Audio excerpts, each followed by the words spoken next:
In the name of the Father, the Son, the Holy Spirit, one God. Amen. How's everyone doing? How's everyone doing? One more time. How's everyone doing? Good. Glory be to God. And dang, no one asked me back. How are you doing? Nothing like that. Thank you, my brother. Xavier, and glory be to God. We're doing okay. Today we have a different teaching for you. Of course, we're in the middle of our wonderful series about the life of Abraham, a friend of God, the life of Abraham. But we thought, February starts tomorrow. What happens in February? I think it's like a very American holiday. Valentine's Day. So we're like, maybe, we could talk about this wedding at Cana a little bit. And so we're going to be talking about this wedding today, and God willing, we'll learn a few things. And so the wedding at Cana of Galilee is, as you guys can see, in John chapter 2, verses 1 to 11. John chapter 2, verses 1 to 11. That is it. It's that 11 verses. But through the grace of God, we'll try to learn a lot from these 11 verses. We'll look at a lot of different things from these 11 verses. And so we'll learn together. And so to begin, we're going to talk about the significance of this wedding. The significance of this wedding. And I realized I don't have these slides. So I'm going to, give me one sec. Let me open up these slides here because I have to make sure I'm on the right side. Okay, so we're going to talk about the significance of the wedding. We're going to talk about the significance of the wedding. The first thing that I'm going to talk about is what gospel is this wedding found in? We just saw it. What gospel? John, right? John, the Gospel of John is known as the gospel where it talks a lot about the divinity of Christ. We call John the theologian. The theologian. From the very beginning, he starts with talking about the Word and how the Word is God. And the Word is God. And so John is known as the theologian. John is known as a theologian. So one, I just want to you guys to keep note of that. John is known as the theologian. Two,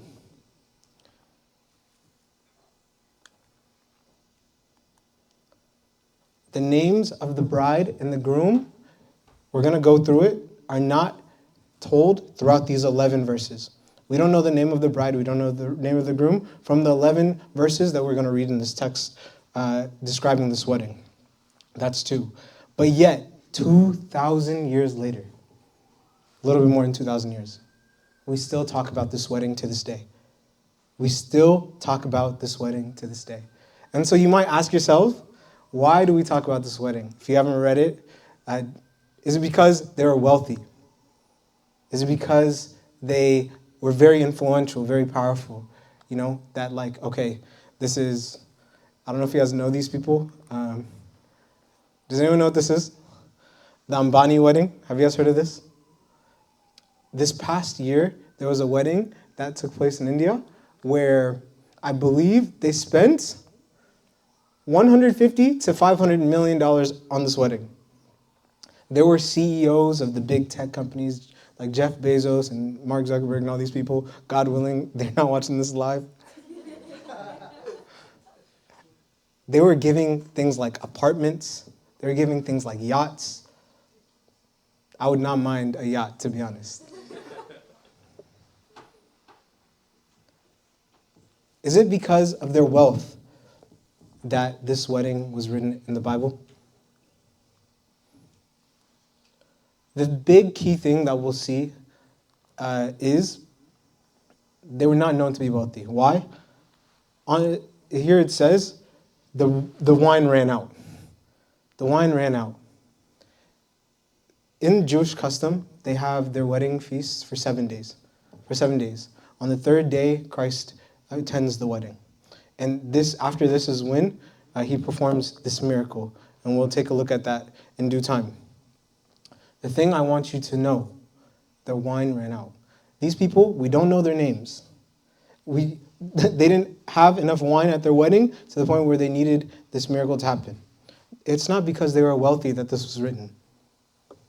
It's not because of the influence and power that they had that this was written. We don't know who they are. Why was this written? Why was this written? Let's take a look at John chapter 2, verses 1 to 2. Is it visible? I just realized this is not very good color. So we'll read it together. It says, "On the third day, there was a marriage in Cana of Galilee, and the mother of Jesus was there." Who was there? The mother of Jesus. And both Jesus was called and his disciples to the marriage. So we see three people that were invited. One, the mother of Jesus, was at this wedding. The mother of Jesus was at this wedding. Fun fact, 8 times in the Gospel of John that he calls Saint Mary. How many of those times do you think he calls her by her name, Saint Mary? None. He calls her the mother of Christ, the mother of Jesus. I think maybe you know this, maybe you don't. After Christ, he was crucified. On the cross, Mary, Saint Mary was there, and John the Beloved was there as well. John the theologian, the John that wrote this gospel. He was there as well. And at that time, Christ says, "Woman, here's your son." And then he says to him, "This is your mother. Here's your mother." And after that, for over 10 years, I believe, don't quote me, 14 years, I believe. Don't quote me. They lived together. And even though they lived together for all that time, he still honors her. He still honors her. And so, first, question for us all, including myself. Do we honor those who are close to God? For instance, when we go to church, are we giving honor to the priests? Or are we getting comfortable enough to be like, I don't want to, whatever you want us to do. I want us to take note of what John does here. He writes, the mother of Jesus, and honoring her and giving her glory. Why? Because Christ is God. He knows this. We know this. She's the mother of God. And so on the third day, there was a marriage in Cana of Galilee, and the mother of Jesus was there, and both Jesus was called and his disciples to the marriage. So again, who was present? 1, the mother of God, Saint Mary. 2, Jesus Christ, who is God, and his disciples were there as well. Our church fathers teach when Mary is there, Christ is there. Her son, her child is close to follow. And then when the teacher's there, his students follow him as well. And so we see them all gathered at this wedding. And so I believe I have this. So I updated the slides here, and I didn't update them there. So it's a little there's a discrepancy. But the question I want us to ask ourselves is, how can we have God attend our wedding? And maybe some of us are not getting married anytime soon. That's okay. How can we have God attend, be in our lives? How can God be in our lives? Christ, when you read the Gospels, he has gone to many places. He's gone to people's homes that are suffering, who are mourning, who are grieving, who are in tough times. How many weddings do you think he attended? In the Gospels, it's written, only one wedding is it written that he attended. The church teaches us that this means we only get married once. We only get married once. There's only one wedding that Christ attended in the Gospels. And so, how do we get God to come to our wedding? We can read in Matthew chapter 9, verse 6. It says, "So they are no longer two, but one flesh. What therefore God has joined together, let not man separate." Let not man separate. What God has put together, God has joined together. When we talk about what God has joined together, this means going to the church and participating in a sacramental wedding. In order to do that, that means going to repentance. Having a confession, Father, repenting, and then being able to take communion. To take communion, that is when we see a wedding as a wedding. Earlier we saw the wedding of the Ambani, I think that was their name, right? A wedding could be luxurious. The feast could be huge. What makes a wedding a wedding? Why was this wedding written in this gospel? It's because who was there? Because God was there. And so for our wedding to be a true wedding, God must be present there as well. In Ecclesiastes, it says, a cord of 3 strands is not broken quickly. A cord of 3 strands is not broken quickly. You're a cord. Your significant other, your partner, is a cord. The 3rd cord is God. When you have God intertwined in your relationship, in your marriage, that is not broken quickly. It strengthens it. It strengthens it. And so God's presence in our relationship strengthens it. So let's continue. In John chapter 2, verse 3, it says, and when they ran out of wine, the mother of Jesus said unto him, they have no wine. They have no wine. Just this verse, so many things that you can take away. First, as I told you earlier, Jewish customs, 7-day feast for the wedding. It's a 7-day feast. If you run out of wine at a wedding, let's not even think about back then. Let's think about today. Say we go to a wedding, and like it's not the church part, it's the feast part. And we go, and like we're in line with our plates. They give us a napkin. They got the cameras rolling. And we get to the front, they say there's no more food. There's no more drink. What is our reaction? We may say, why would they invite this many people if they were going to... Dang, that's kind of scary, sorry. They may say, why did they invite this many people? Some of us are good people. I mean, I'm not saying people are bad or anything like that. Some of us may go the extra mile and say, I'll support them. Here, let me go run to Safeway. Let me get some water or something. Capri Suns, I don't know what people drink at weddings. But even if we did that, what would happen? We may speak of that, maybe not to the people that we helped, but we may tell our friends and our friends, and we're like, dang, you remember that wedding that we were at, the one that we helped at? Here we see what happens. Mary, she knows that they ran out of wine. And she goes to Christ and tells him they have no wine. 2 things. How did Mary know they ran out of wine? Does it say that someone came to her and begged her and said, oh my goodness, we ran out of wine, please help us? No. The church fathers, they say, she has grace given to her by God to have known this.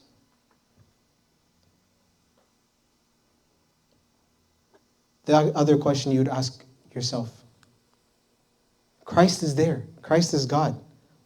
Did Mary need to tell Christ that they ran out of wine? No. He knew. Of course he knew. God is all-knowing. We recognize Christ. He is God. Of course he knew that they ran out of wine. Why did he not say anything? To let the intercession of Mary be known. The power of intercession be known. In James chapter 5, verse 16, it says, the prayer of a righteous person has great power as it is working. The prayer of a righteous person has great power as it is working. God knows our needs. God already knows. Yet he wants us to be praying to him. He wants us to ask him. And the prayer of a righteous person has great power. Let's look at Luke chapter 2, verse 41 to 47. And this story, to summarize it, so we don't have to read it all. It talks about Christ in his young age. He's 12 years old, and he's with his parents, with Mary. Is Mary and Joseph, who's not obviously his actual father.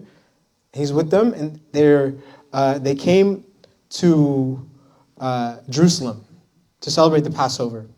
And as they celebrate the Passover, after they're done, they leave. Christ is not with them, though, when they leave.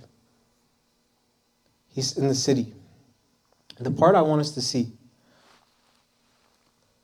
it says here, and when they found him not, they turned back again to Jerusalem seeking him. And it came to pass that after 3 days they found him in the temple, sitting in the midst of doctors, both hearing them and asking them questions. And all that heard him were astonished at his understanding and answers. How old is Christ at this time? 12. How old is he? He's 12. And they heard, and all that heard him were astonished at his understanding and answers. The point I want to drill here, he was 12 years old, and they were astonished at his answers. Saint Mary was with Christ from his birth till he was 30. How many more mysteries could she have known? How many more things could have been revealed to her? She was a righteous person. Let alone her intercession, she could have done the miracle herself. She could have done the miracle herself. If we look in Matthew chapter 17, verse 20, it says, For verily I say unto you, if you have faith as a grain of a mustard seed, you shall say unto this mountain, remove from here to yonder place, and it shall remove, and nothing shall be impossible unto you. So not even talking about Saint Mary, the mother of God. You,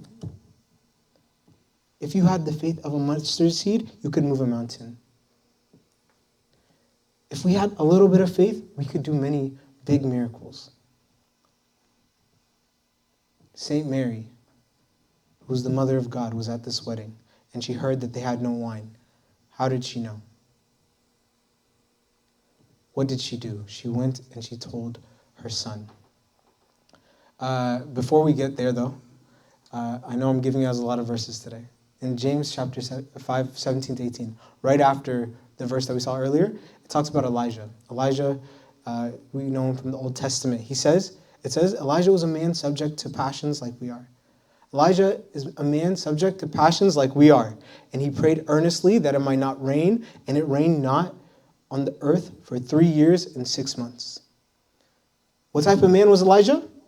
A man subject to passions as we are. And he prayed earnestly that it might not rain, and it rained not on the earth for 3 years and 6 months. And he prayed again, and the heavens gave rain, and the earth brought forth its fruit. If we have faith like a mustard seed, many big things can happen. And so we see Saint Mary,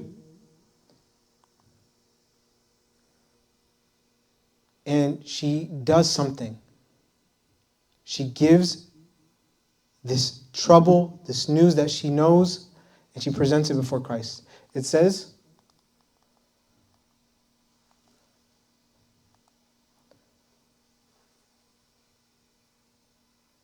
said unto him, they have no wine.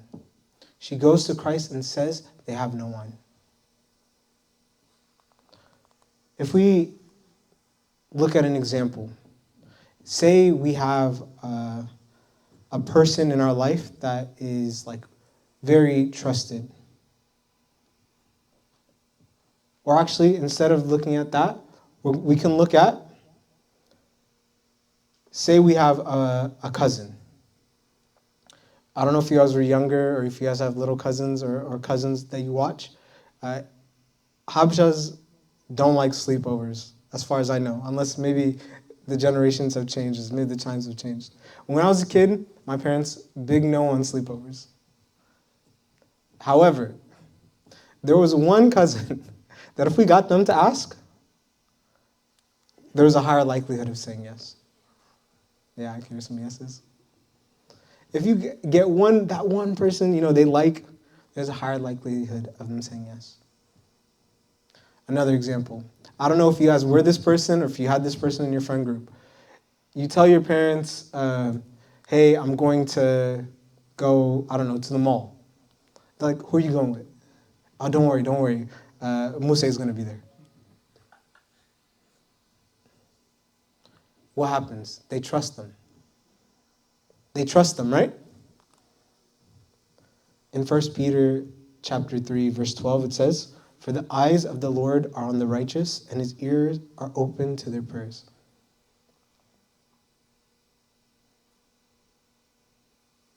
The eyes of the Lord are on the righteous, and his ears are open to their prayers. One more example, just to put the cherry on the top. When I was a kid, when I was younger, I have two sisters. I have a younger sister and an older sister. My younger sister, we would always get her to go to our parents and always ask them for the remote so we could watch TV. Worked every time. Worked like a charm. If we went, absolutely not. I don't know if you guys relate, but yeah. And so the prayers of the righteous person has great power. The intercessions of the righteous person has great power.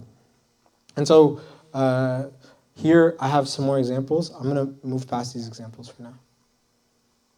And I'm going to go into John chapter 2, verse 4. And it says, Jesus said unto her, woman, what have I to do with you? My hour has not yet come. What does he say to her? What does he call her? Woman. What does he call her? Woman. Some people may think of this and see this and be like, oh, that's disrespectful. He was angry at her. I'm going to give you a few examples of why it's not. In Genesis chapter 3, verse 15, it talks about what God says to the serpent. And he says, and I will put enmity between you and the woman, and between your seed and her seed. He shall bruise your head, and you shall bruise his heel. Again, who's saying this? God. Christ is God. He's talking about Mary. Mary is recognized to be the second Eve. Another example that may be more easily understood. In John chapter 19, verses 26 to 27, it says, woman, behold your son. Then he said to the disciple, behold your mother. Woman, behold your son. Christ, at this time, he's crucified on the cross. And he says, woman, behold your son. To his mother, who is in pain and in agony and sorrow because her son is on the cross dying. Would he say that to his mother in disrespect? No. That was weird. He wouldn't. Third, Christ is the same God in the Old Testament that gave Moses the commandments. One of the commandments says, honor your mother and father. Would he disrespect his mother and defy himself? No. And so, just for that, many people say Christ is angry at her or something like that. That is not the case. One more, just to add a cherry on top. In Greek, the translation for this word woman actually doesn't just say woman. It has no tone, like bad tone or anything like that. It actually translates to dear woman. To dear woman. And so I just want to emphasize that. And what does she say after?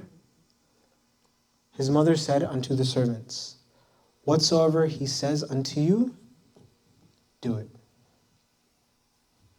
Whatever he says, do it.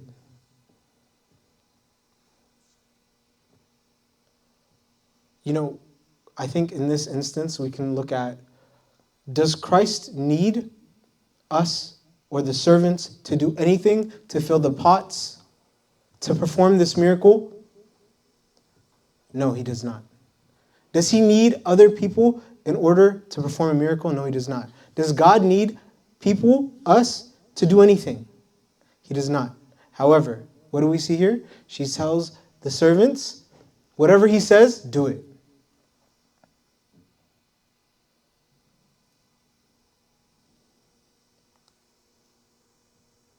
And then it says, and there were set there 6 water pots of stone, in the manner of purifying of the Jews, after the manner of purifying of the Jews, containing 20 or 30 gallons each. Jesus said unto them, fill the water pots with water, and they filled them up to the brim. And so, okay, she said, do whatever he says, do it. And then, what did they do? They did whatever he said. He said, fill the water pots to the brim, and they did it. In life, we may encounter things where commandments or things that God tells us to do in our life that may confuse us, or maybe we don't understand. What was the problem to begin with? What is the problem? There was no what? There's no wine. Christ tells the servants to do what? Fill the water pots with what?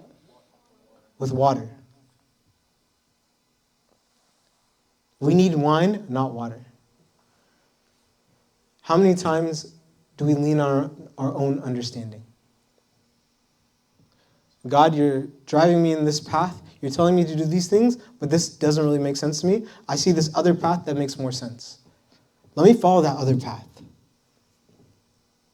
Let me go this other route. This doesn't make sense. I don't understand why we do this. Like, why do we even do this in the church?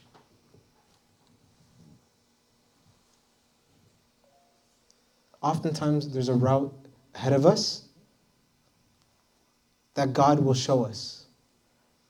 But we are more inclined to go our own way because we don't understand. We don't see what is coming. We don't see the bigger picture. But there is a bigger picture. What happened after they poured the water into the water jugs to the brim? Well, first, God asked us to be participants in his miracles. So he asked them, not needing them to do it, he asked them to be part of it. Let me give you just 2 examples. One example, Lazarus, who's a man who died in the New Testament. We see his story. He passed away. After he passes away, we know that he's resurrected. He's resurrected. Before he's resurrected, though, there's a big stone in front of where he's buried. He tells people to push it. Why did he say push it? What's harder, to push the stone or to resurrect a man that has passed? God asks us to be participants in his miracles, to be obedient so that the miracle may happen. When Christ was feeding 5,000 people with just some fish, a few fish and bread, he could have just filled their stomachs so they didn't feel hunger. And yet, he still had his disciples hand out the fish and bread. He still got the fish and bread from a child. Why? Because God asks us to be participants in his miracles. He asks us to be obedient in his miracles. You know, we've been talking about Abraham for the last few weeks. Abraham, if you were here last week, he left his family and his land in the city called Ur. Not his whole family, some of them went with him. The city called Ur. He left that, the place that he was comfortable, where they worshipped false idols. God told him to leave that place. And we know on his way, he was going to Canaan. Around halfway, he stopped.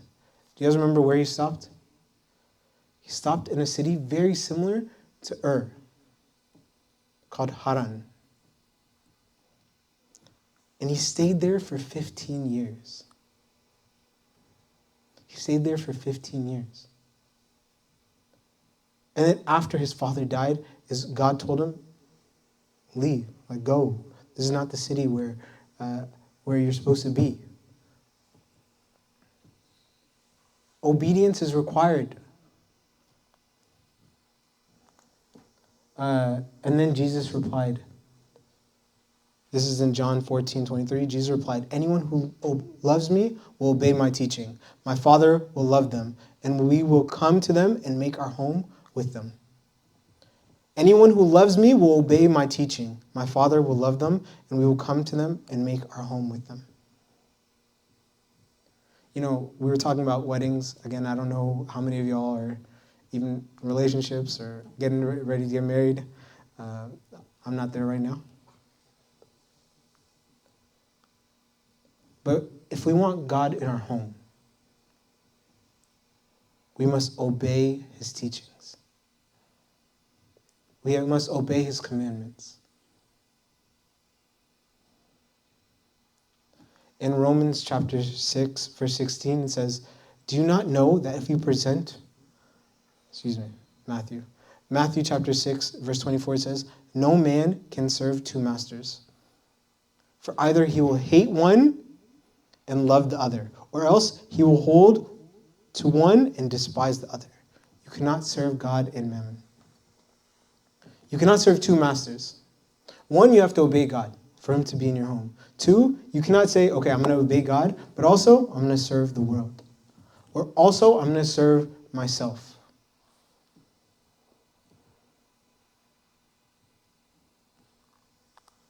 Now Romans 6:16, it says, do you not know that if you present yourselves to anyone as obedient slaves, you are slaves to the one whom you obey? Either sin, which leads to death, or of obedience, which leads to righteousness. We are slaves to one or the other. We're going to be slaves to sin, a sinful life, or be obedience to obedience. Obedience leads to righteousness. Sin leads to death. If we continue on, it says, and he said unto them, draw out now and bear unto the steward of the feast. And they bore it. Okay, so earlier he told them to fill the water to the brim. They did that. And now the next verse it says, take the water, what's in the pots, and give it to the steward of the feast. When did the miracle happen? What happened so that the miracle happened? Did he say, water, change? No. Silence. Nothing. We don't see anything. God can change our lives in an instant. Miracles can happen in an instant.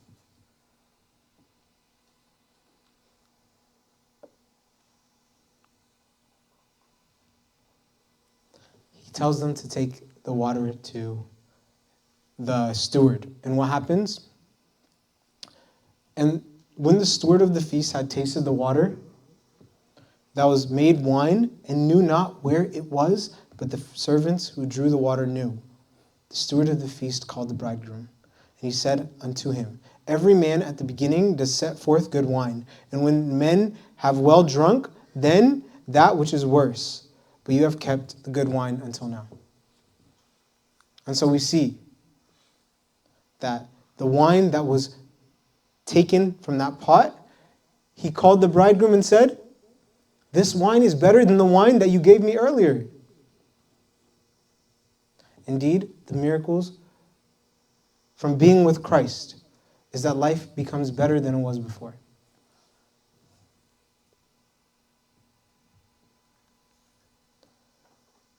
The taste of the wine was better than the previous wine that they had.